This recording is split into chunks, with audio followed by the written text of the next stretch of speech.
Hey everybody, Matt Johnston here, and we're back with our commercial lease project. Before I get started on today's topic, which deals with landlord consents in certain situations, please do me a favor and click the subscribe button that you see down there below and click the little bell if you want to find out when we post new content.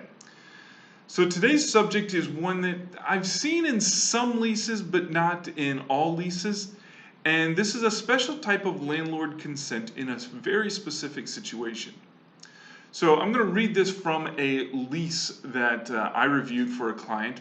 And it says, I quote as follows: "If tenant is a corporation, unincorporated association, or partnership, and tenant shall, without the prior written consent of the landlord, transfer, assign, or hypothecate any stock or interest in such corporation, association, and partnership, so as to result in a change of the control thereof by the persons, or entities owning or controlling interest therein, as of the date of this lease, then landlord shall have the option to terminate this lease at any time after actual notice of such change by giving tenant at least 60 days prior written notice," and blah blah blah. It goes on from there.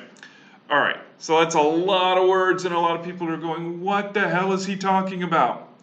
So oftentimes when a commercial lease is entered into, the landlord will require the owners of the business to sign a personal guarantee, personally guaranteeing the payment of the lease.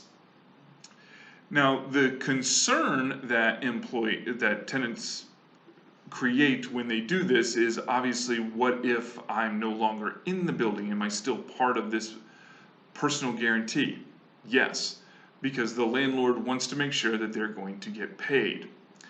Now, the interesting thing about this particular provision that I talked about is it makes the landlord inserts themselves into the internal workings of a business, because this clause creates a situation in which the landlord has to approve, sort of, any change in the ownership or interest or control of the tenant. Now that may sound like, well, gee, Matt, that's none of the landlord's business. And you're right and you're wrong. You are right in that the change in ownership really is none of the landlord's business. So I'm not sure that the landlord would be able to withdraw consent or prohibit the change. What the landlord could do is terminate the lease. And that could be a bigger problem than just the change in control. Now, whether or not this particular provision is enforceable would be an interesting one at best.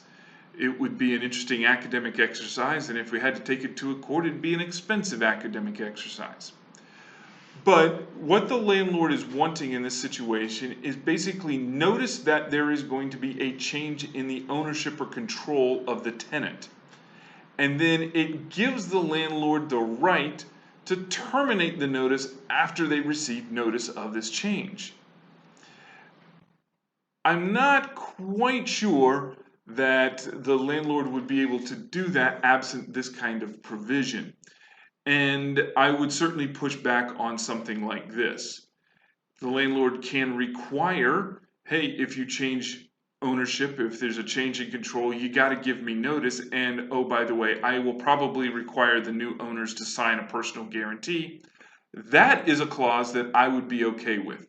But the fact that the landlord can unilaterally cancel the contract within 60 days if there's a change in control, I would object to.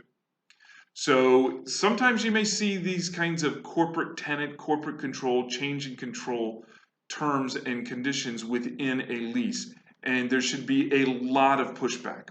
One thing to provide notice and sign personal guarantees, another thing to allow the tenant to be basically kicked out of the space because there's a change in control.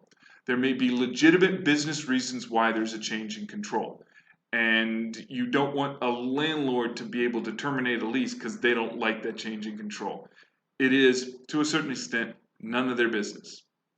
If you see one of these provisions, you should really consult with counsel to make sure you understand what this provision means and what are the consequences of a change in control.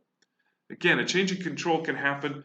Maybe a partner passes away. Maybe a partner decides they want out of the business. Maybe the member or the stockholder of a corporation gets divorced. All kinds of legitimate reasons why there might be a change in control, and you don't want that change in control to result in an eviction from the space. So if you have one of these conditions, contact counsel, talk to counsel, or you can give us a call. In the meantime, I hope you're enjoying these videos in the Commercial Lease Project. If you'd like to subscribe, please click the button that you see right up here, and you can click this button up here and you can get some more of our contact. In the meantime, stay safe out there and go out and watch some live soccer. You won't be disappointed. Talk to y'all later. Bye-bye.